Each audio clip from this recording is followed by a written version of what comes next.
Hello, welcome to another episode of Bunny Hugs Mental Health here on YouTube. I'm your host, Todd Rennebaum. Hey, this is a really good episode. I'm speaking with Jennifer Buta. Her son, Jordan, he passed away when he was 17. He unfortunately took his own life after being sextorted. It's a type of extortion used with people's nude photos. A lot of young people are falling victim to this. She will explain everything about that and, what parents could do to prevent that, perhaps. And I would also like to thank a couple people for this podcast. One is Co-op. Thank you so much for sponsoring. I also want to give a shout out to Saskatoon's Got Talent. If you are in Saskatoon around May 11th, I suggest you go check out that event. It is raising money for youth mental health in Saskatoon.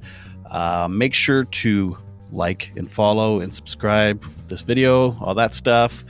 If you want to buy me a coffee, there's a link in the show notes, and there's a link in the show notes there as well. And also, I just want to say hello and thank you to Cornwall Alternative School in Regina for having me spend some time there in the last couple of weeks. I'll be there again next week again.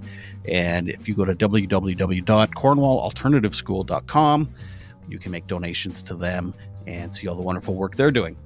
Anyway, but for now, without further ado, I give you Jennifer Buta.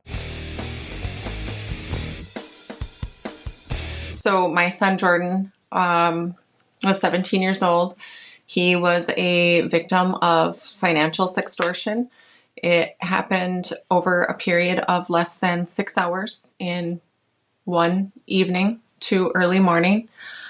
They wanted him to send images. Images were exchanged. They asked for money. Money was sent. When it wasn't enough, they encouraged him to take his own life, and he did. I didn't realize that they encouraged him to do that. Yeah, they certainly did. The fuckers.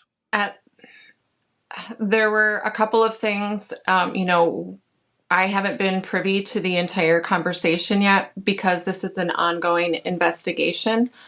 But there are two things that I remember being shared from the documents.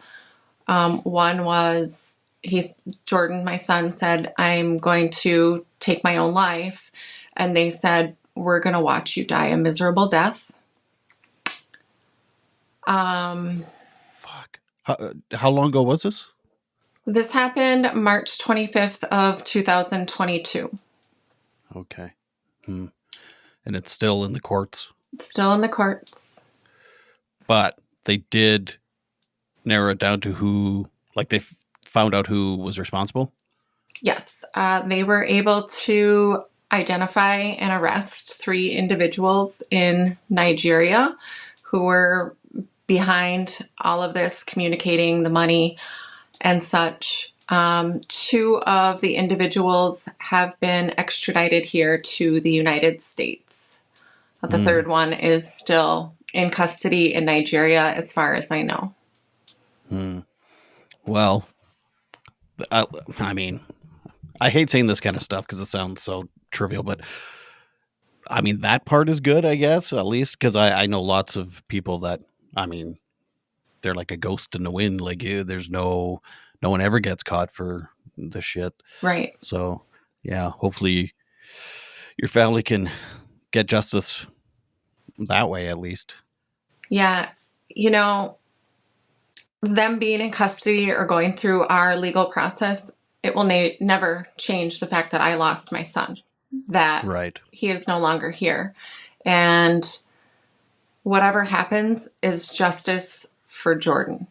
It is for him that someone is held accountable. It does not change my life at all. Right.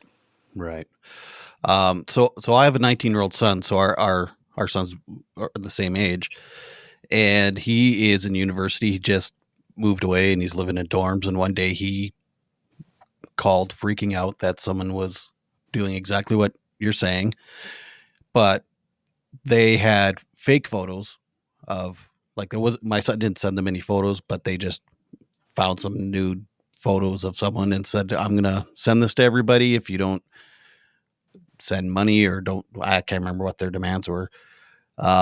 And I mean, he was freaking out. The poor kid was just freaking out.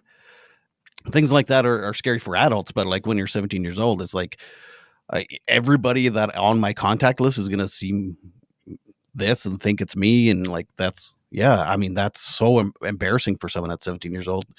And Absolutely. yeah, and so their brains go to taking their own life because they can't imagine living after something like this happening. Um, but my wife and we were able to talk him down and be like, this is just bullshit. Like, this is a scam. Even if they send it out to people, like, don't worry. You know, people will realize it's bullshit because one, you don't have a six pack, but but still, you know, I mean, it's like it doesn't matter. Enough people know that these things are scams anyway. So it took a few days. Like he was really affected for a few days, and then of course the person that was trying to scam him was, you know, they just stopped contacting him. My son just basically said, go screw yourself. But as a 17-year-old kid, lots of them don't.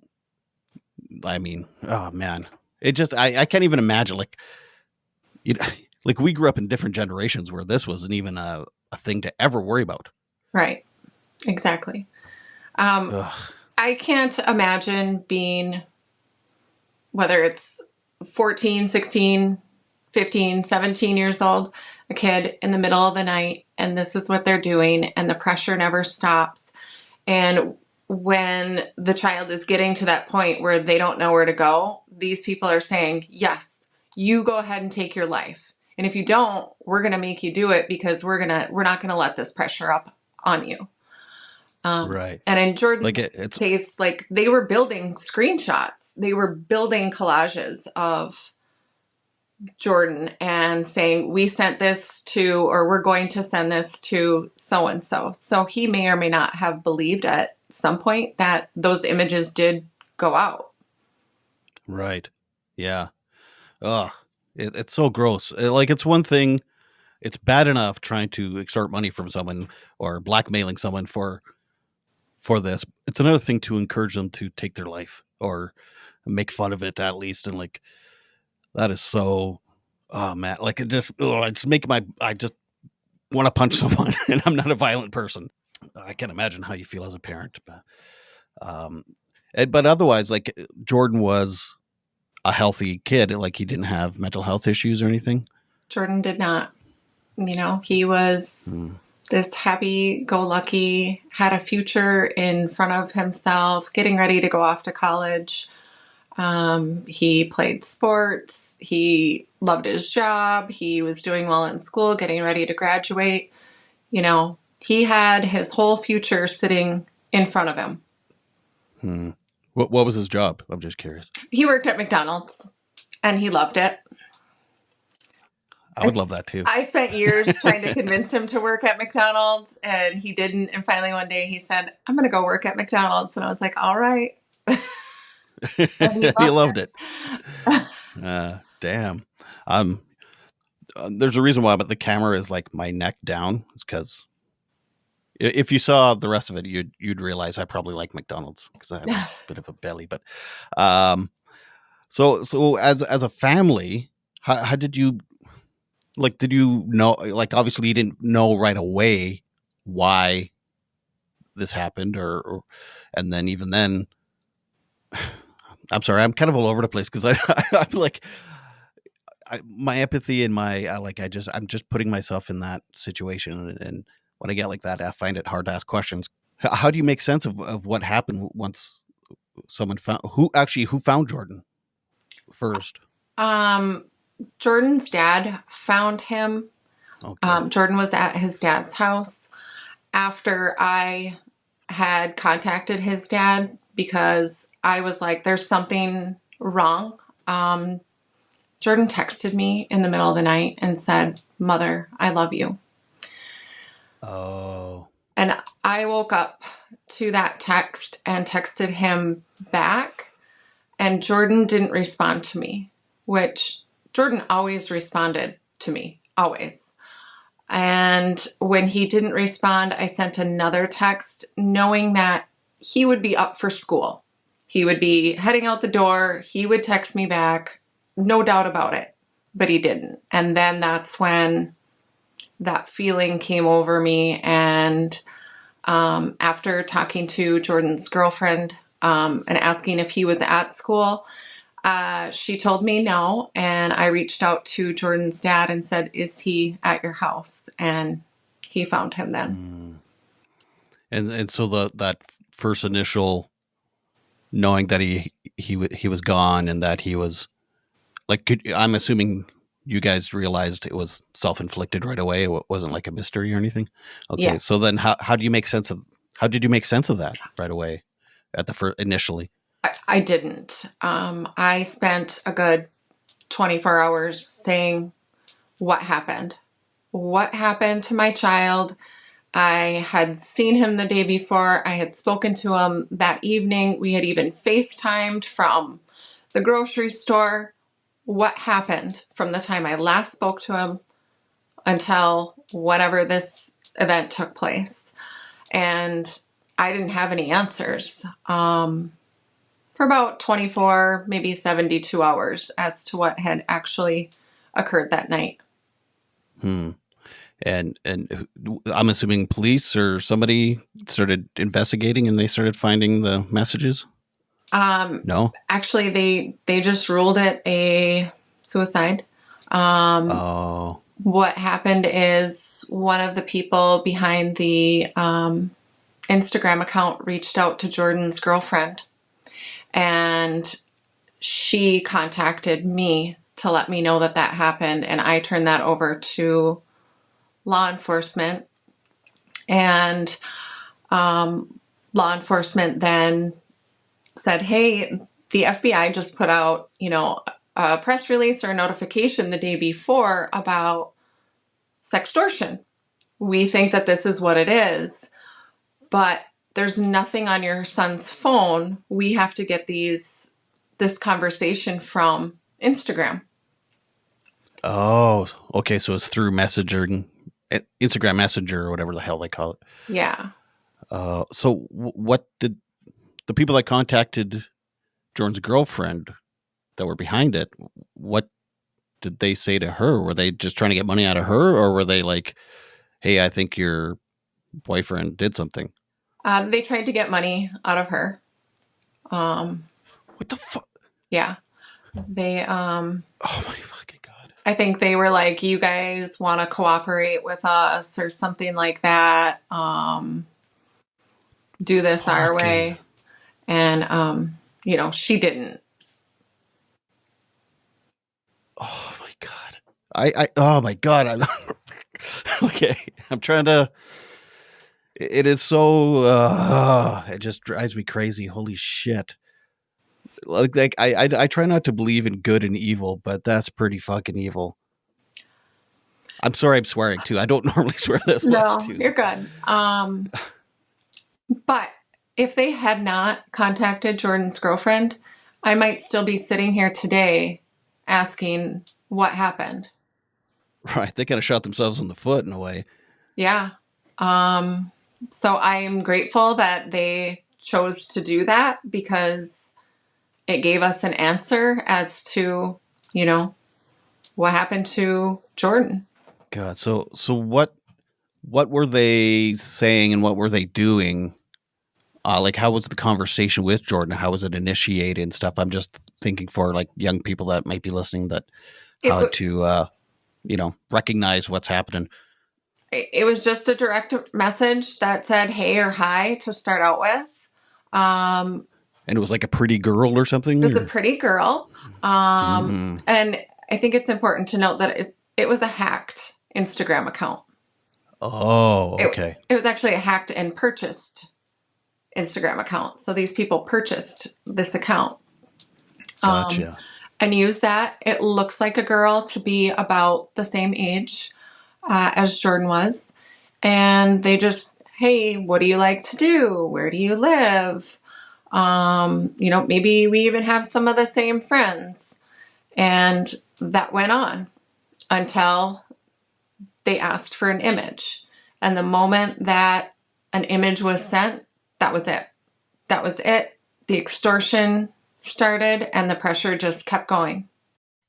I'm just trying to put myself in Jordan's mind too, because he has a girlfriend. So then that's double the anxiety and embarrassment and shame, because now it's like, not only is this going to be sent to my parents and friends and teachers and stuff, it's now, oh my God, those fuckers. Oh, fuck.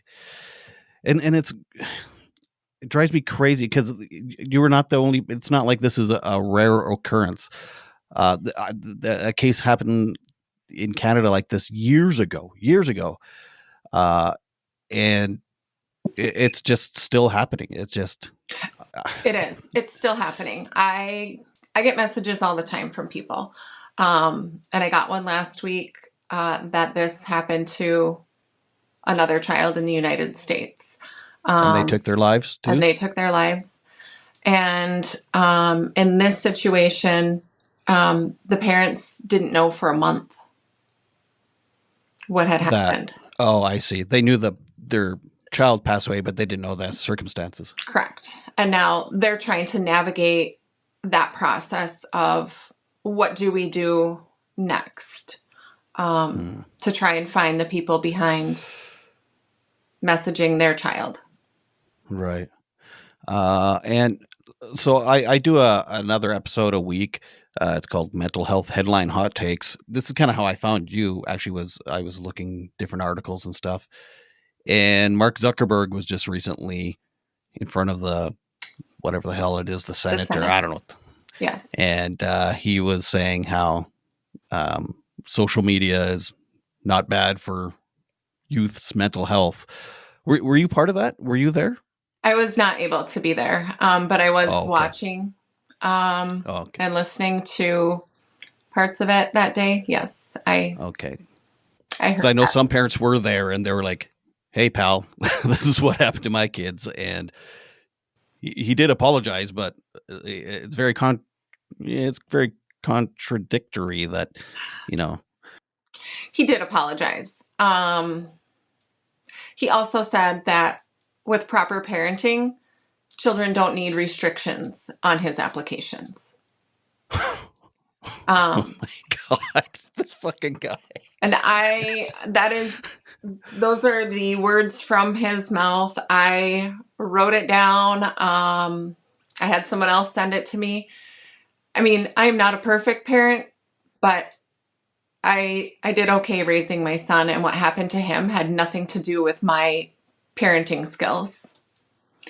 He Basically, putting blames the that back parents. on me. My son was two Yeah, months from being 18 years old. I can't follow him to college and sit over his shoulder watching his activity online. right.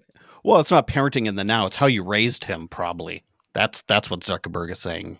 Like, what a guy! I can't believe he had the audacity to say that. Yeah. I mean, that's total gaslighting. That's exactly what narcissistic personality disorder is. But anyway, yeah, it's funny he didn't blame the person or the scammers or the all the other stuff, but he Or blames the parents. why isn't his company tracking someone who is in another country, contacting the same account or IP address, contacting multiple people here in the United States? Yeah, yeah. I'm sure the technology is there to do that. I'm sure it is. But I'm, God damn it!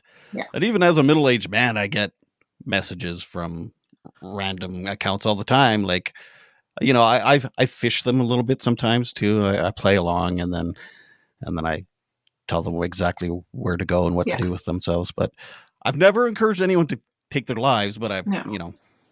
I've said, you're a dirtbag and you should be in prison. But um, has the police, has the government, or has there been new policies made? Like, are you finding you're getting support from I don't know, the authorities around there?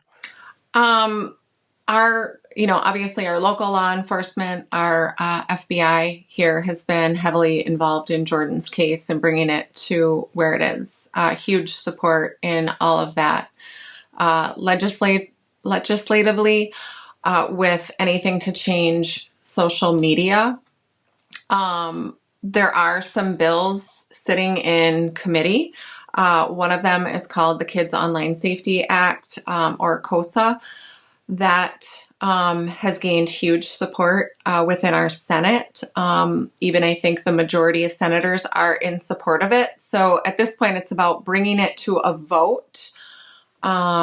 And that would put Well, some parameters onto social media to hold them accountable. okay, I was going to say what's in that bill that would be helpful. Well, basically, if there's a really old law on the books called Section 230, if you are familiar with that. And it basically gives social media complete immunity for anything that happens on their platform. Literally anything. And this was So done it's back like in the 1990s. right. So it's like use at your own risk kind of thing. Yep. So these bills are putting some of this responsibility back onto social media to provide safety features, notifications, also to provide reports to the Commerce Committee about the people using their platforms, the safety of it, how many times people are being reported for such things like this. Um, it gives them some accountability. It's a start. Right. Yeah. Because I guess that's tough when you. I mean, it's a private company, and they say, here you can use this for free, use at your own risk. We're not responsible for what people say or do on here, but that's also just very irresponsible. I mean, it's like, here I'm a private company. I have loaded guns lying around my yard. It's like, use at your own Exactly. risk. Right. That's Yeah. like saying, hey, do you want to come to my house and you can commit whatever crime you want in my house? You don't have to pay for it. And you know what? You're not going to It's get not, in trouble as long as you do it in my house. or at least I'm not going to get in trouble. I'm not going to get in trouble. Well, yeah, Yeah. exactly. I'm not going to get in trouble, but you can come here and use this. That's Yeah. basically what it is. Right. So it's more of an ethical thing than it is anything else. Yeah. Yeah. Yeah. And the sad thing is, because I mean, there is a lot of good that can come out of social media. A lot of kids, probably have saved their lives because they found a community that they wouldn't have otherwise where they're living. But I Absolutely. mean, so okay, you get a pat on the back for that, Zuckerberg, but also maybe maybe have a little bit of empathy for the people that are losing children because of what's happening. And it's just increasing the number of children being affected by things on social media. It's just increasing. Social Yeah. media can be a great place to connect. You and I are connected today because of social media. I have a platform on TikTok. I feel like I have reached a lot of parents and youth sharing Jordan's story because of that platform. That's great. And we need to focus on keeping it safe for kids so that we can do those positive things on social Hmm. media. And my OnlyFans account is killing it. No, I'm sorry. No, I don't have. People pay me to keep my clothes on. Never mind. I did read. I might have been that same article actually. That like some parents are like, kids under 18 shouldn't even be allowed to use social media. And I don't know. Do you think that's maybe extreme? I don't know. I don't know. I think I that that's up to a parent to gauge what is right, best right. for their situation. Um, and I really But that think shouldn't that, be a bill or anything like. yeah, having open conversations about things on social media and who you're talking to, and just like, you know, what you shared about your child, um, just block them. And even if your child does engage in interacting with them or there's a photo, it's not the end of the world. Life will go on. Nobody will even remember that that happened. And nothing is more important than your life. So I think it's super important to just have continuous open conversation amongst your family if you are using social media. Hmm. Did you have any conversations like this with Jordan? I mean, of course, Jordan didn't have social media for quite some time. I mean, he was probably 15 or 16 before he even had anything like that. Right. But, there was a talk about you don't share things, et cetera, et cetera, et cetera. Yeah, I guess we did with our kids too, but it was years ago, right? It was like when they first were going on. It was like, you know, there's creeps out there, be careful, kind of thing. But, Yeah. um, and then, well, I think my son learned a bit of a lesson here recently, but yeah. So I like what you said that you have to continue having these conversations with your kids. Um, Especially, I mean, I can't, because it's so true. Kids are so spontaneous, like with decisions, and emotions flare up so quickly, and things are so devastating so instantly that they take these dramatic actions without, any kind of forethought or anything. And especially, I can only imagine in the middle of the night too. So you're probably a little sleep deprived, and Yeah. and then to know that there's people like preying on people like that for money. Yeah. So he did send them some money. Yeah. Initially, they wanted $1,000 from him, but he didn't have $1,000. He had $300, and he sent that to them, but it Oh wasn't. my It god, wasn't enough, so they kept going. oh man, that I'm so sorry. Like he must have been felt so desperate and so scared. I just imagine that they tortured my son for the last hours of his life. And it was 6 hours, you said? It was less than 6 hours from the time they started talking until the time he ultimately took his life. This is maybe one of my worst interviews because I've never been so emotional. Like I've been emotional in other ones, but like angry. I've felt sad and empathy for. Oh my god, well, it's all of it. It's so complicated.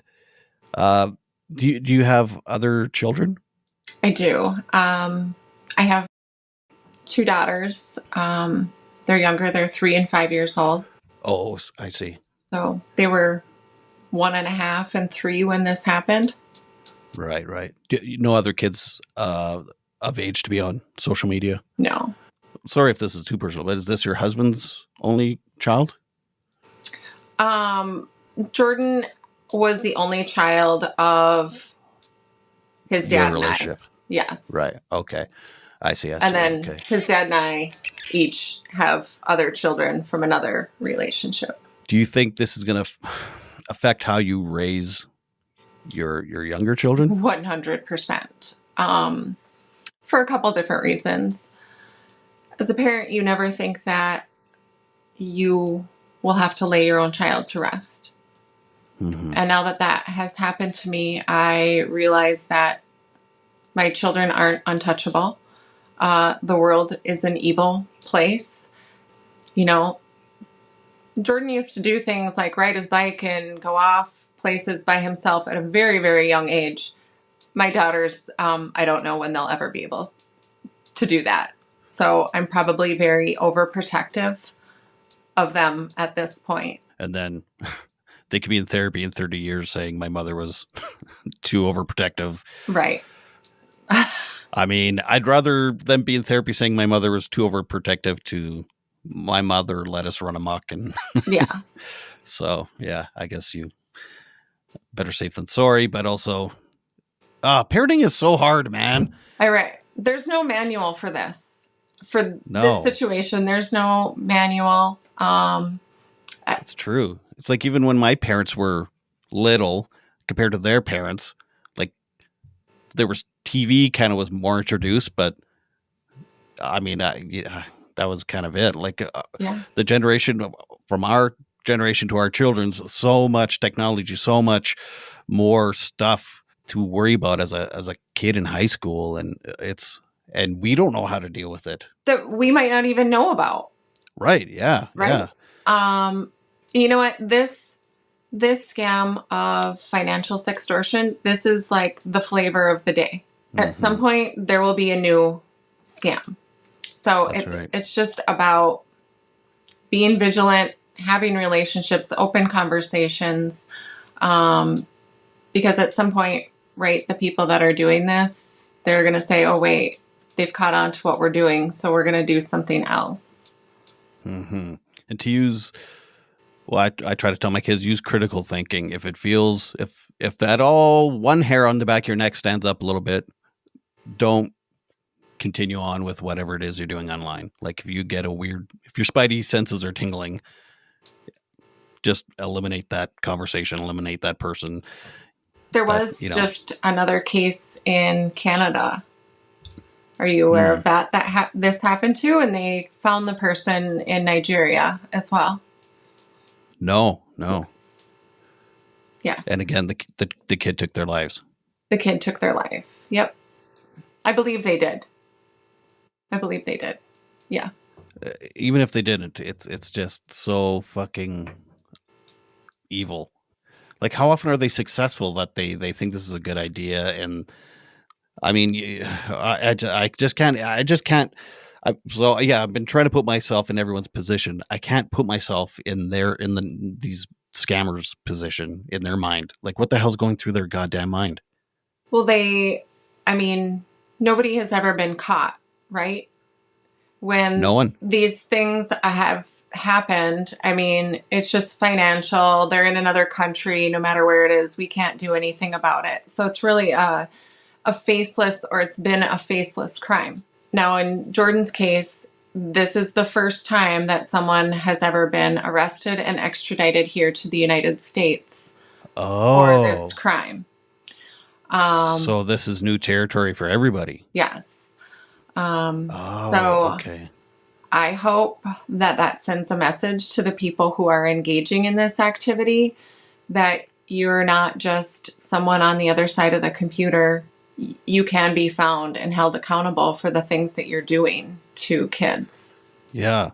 I mean, okay, I get scamming people for money. I get that part of it, but it's do you not realize that these young people are taking their lives because they are so distraught over it? I mean, it's one thing taking $200 from somebody because you sold them a vacuum that never shows up or something, you know what I mean? But to purposely find young people to prey on and know that how vulnerable and they are. Yeah. That's the part I can't wrap my head around. Like they must realize lives are being taken. I mean, the people in Jordan's case do. I can't speak for anybody else participating in that. In the indictment that was released in Jordan's case, these individuals had targeted like over 130 people in a year and a half to 2 years doing this too. So I wonder how many other of those cases ended up this way. I don't know. So where's where are they legally now at this point? Are they been through the system? So right now they are in custody. They are in the United States. They have been arraigned. They've had a bond hearing, and we're just waiting for the next step in the process. Where are we going forward from here? Okay. So then they are actually charged by, like, it's a federal crime. Yes. So they have been charged by the U.S. Attorney's Office.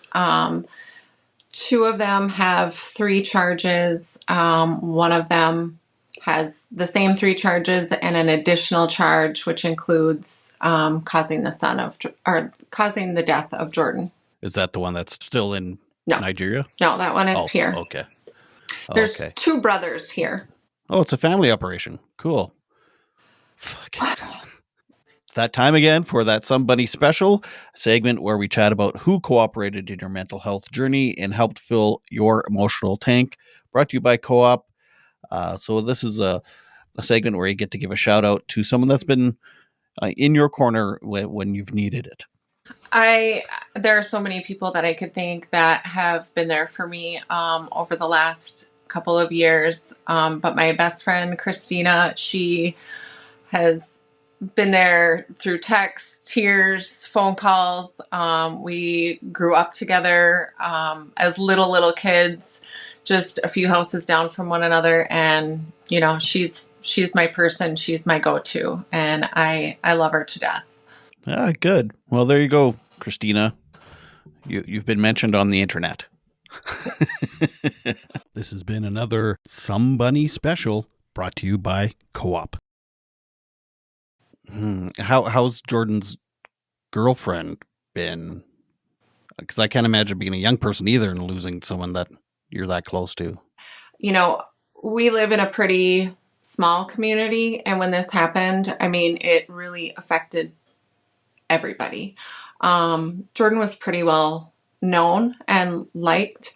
At his funeral service, there were over 1,000 people there. There were cars parked up and down the road a mile in each direction. It was standing room only in some parts. It it was a big hit for our community, and they've been super wonderful and supportive. His girlfriend received, a ton of support from her peers and family. She and I still keep in touch. She has had the opportunity to speak about Jordan and her relationship with Jordan. I understand that she is a young person going through college, and at some point she will move on with her life, and I support her in that. She deserves that. But I'm always going to be here if she needs something from me or wants to reminisce or talk about Jordan. Well, it's funny that you say there's like 1,000 people at this funeral. To me, that tells me you've done really well parenting. Thank you. If someone's that well loved in the community. So I think Zuckerberg might be wrong. Fucking guy. I mean, maybe. I'm pretty sure he's wrong that it's not about the parenting. You're in Michigan, is that right? Yes, I'm in the Upper Peninsula of Michigan. Oh, so you're Canadian, basically. I mean, I'm like 2.5 hours from there. A lot of people assume when I say that we're part of Canada. Right. Well, I was cheering for the Lions, by the way. I'm not Sorry. a Lions fan, but I was cheering for them. So a lot of us are Packer fans. Oh, interesting. So Saskatchewan is over to the west, right? I feel like I've been to Saskatchewan. I've been to Saskatoon. Get out of here. Yes. What the hell were you doing in Saskatoon? In Saskatoon. Yeah. Well, I mean, we're kind of central. So okay. North Dakota, Manitoba, or North Dakota, Montana border, like straight up from there kind of thing. Yep. Huh. Well, so what took you to Saskatoon? My best friend in high school, her dad lived in Saskatchewan, and he wanted her to visit, so we jumped in the car and drove there. Really? Which is something my daughters will never be able to do. Right. Well, as we're talking, and I was just thinking this morning. Again, it's so different being a parent. I'm assuming I wasn't in my parents' shoes, but so the other day we were trying to text my son and he wasn't responding, and it was to the point that my wife was like pacing, and I'm like, "Do you want me to?" Because where he lives is about an hour away. I'm like, "Do you want me to jump in the car and go physically there?" And turns out he was having a nap. Right, and he didn't respond. But then I think about me at that age. I was like, literally go for a 3-day drive to the Yukon, playing in a band and bars and stuff. And it was like I would talk to my parents for 2-3 weeks at a time, and it was just no concern. But it was also seemed like less stuff could affect us. Yeah. It was weird. It was like, I don't know if the bars or the roads or anything weren't safer then than they are now, but yet the world seemed less dangerous in a way. Exactly. And yeah, it's God. Do you think so? You hear that like things like suicide is on the rise. Maybe it's even record breaking in some places. I know it's record breaking in some areas of Canada, and yet we are talking about it more and more openly than ever in history. Is it just it's happening more, so we talk about it, or are we talking about it more so then it happens more, or I don't know. Or is it I believe it's up like 20 some percent here among young people in the in the US. state? Yeah. And in the country. Okay. Um, and here's kind of my question in my mind about it is how many of them are related to a situation like Jordan's, but the parents don't know about it because they didn't know that that was a thing to even look for it. And the thing is, I did know to look for it because I've had emails like that before, and I just laughed it off and hit delete. Like I'm like, Yeah. go ahead. You want to look at me naked? That's your problem. Right. Whatever. But like I said, but though as a kid, yeah, your mind goes all over the place. But I never had to worry about that as a kid. Right. And then there's things like COVID, and some kids are socially awkward because they were stuck inside their house doing online schooling for years at a time, and Right. um, inflation and poverty. Like there's so much going on right now, and everything's at your fingertips. So you could literally just Google the body count in the Ukraine, and it tells you right away. Like there's, Right. yeah, And everything is behind the face of a computer, right? It's yeah, easy to say whatever you want from your phone to someone, whereas, at least in my day, someone had to call my parents' house and hope that one of my parents didn't answer the phone and then get to me, right? yeah, yeah, It's not the same. yeah, And I won't say that this is just kids because it's adults too, is we look for right, that validation from social media. How many likes are we getting? How many comments? Like that's such a huge thing. And that didn't exist in my youth. yeah. Well, that's my life right now. Having a podcast, it's all behind a screen. I have nothing. I can't hold what I'm making, Yeah. and so I'm on social media all the time trying to promote myself, and like my livelihood is basically social media, and it's so weird. But but yeah, and like you said, people hide behind screens. You can be as mean as you want to someone, thinking it's just funny or you're trolling them, and you know you're affecting an actual person. Yeah. Not always. Some people just laugh it off or whatever and delete it or whatever. But other people, yeah, it's you basically have a device in your hand that's constantly criticizing you. Or making you feel Ugh. good. I mean, Yeah, right. It's very it's it's a like catch extremes. 22.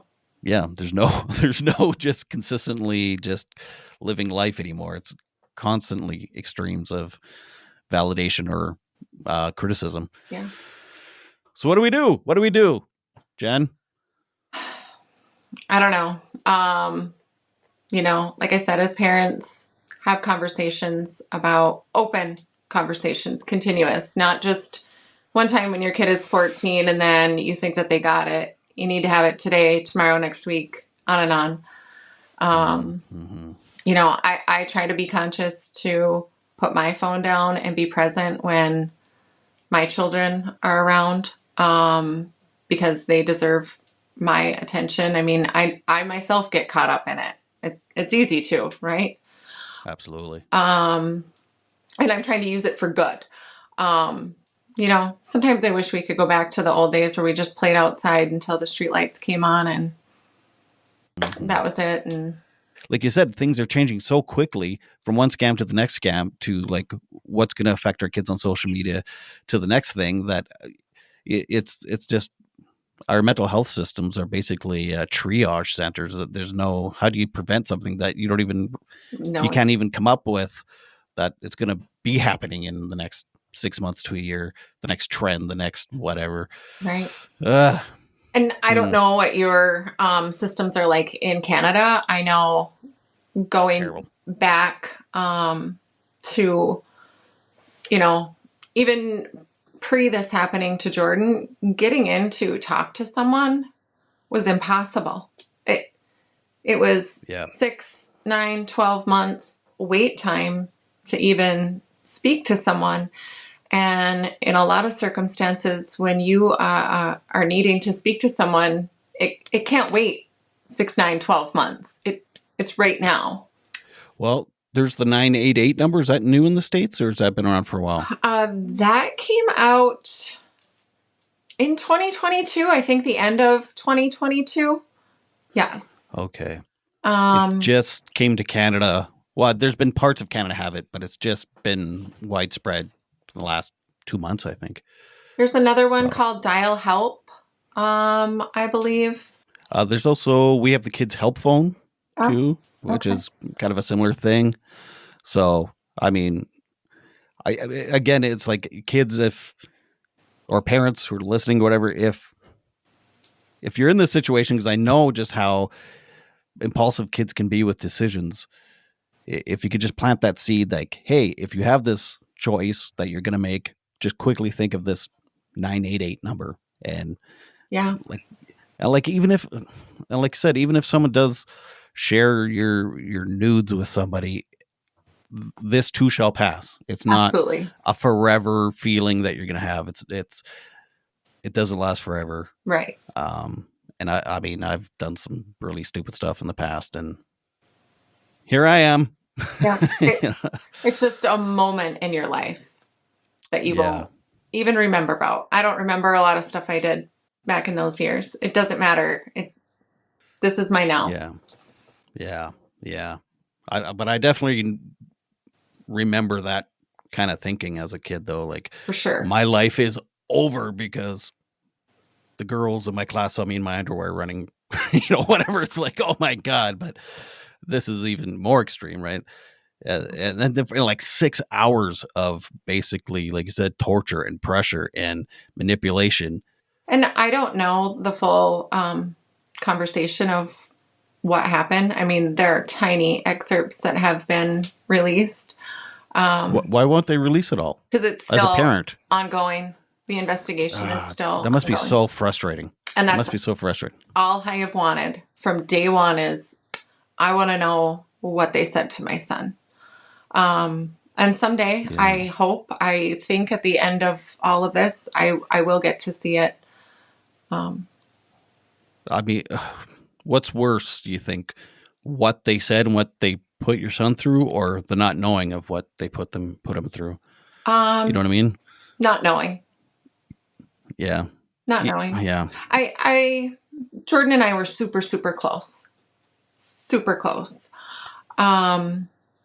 If I can read that, I will be able to feel and put myself into what was going through his head at that moment.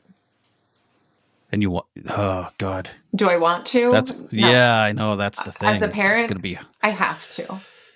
yeah, I get that. Be sure to subscribe and to like this video. You can listen on Apple Podcast and Spotify. This is Todd Rennebaum saying, make your beds and take your meds. Keep watching for more interviews with incredible people telling their stories of resilience and adversity with mental health and mental illness.